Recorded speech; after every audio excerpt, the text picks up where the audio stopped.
J'ai effectivement exhumé, comme on dit, une vidéo d'une intervention publique d'Audrey Pulvar il y a quelques mois maintenant, au mois de juin dernier, où elle a tenu des propos qui m'ont choqué quand je les ai entendus, découverts.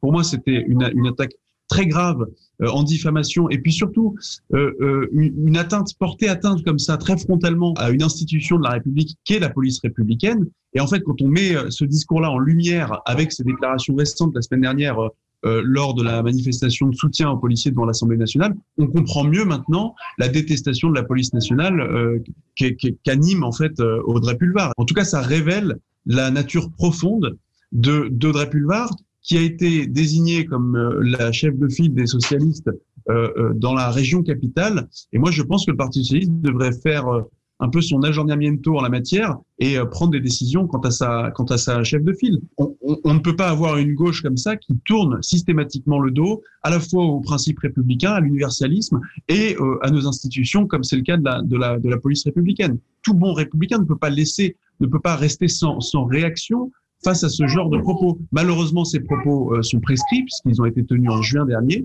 Moi, j'aurais préféré que le ministre de l'Intérieur se saisisse de ces propos-là, de ces faits-là, dès lors qu'ils ont été prononcés et ne pas attendre qu'un simple citoyen, au fond comme moi, exhume cette vidéo-là pour s'émouvoir des propos qui ont été tenus. Maintenant, le débat doit se positionner sur le fond.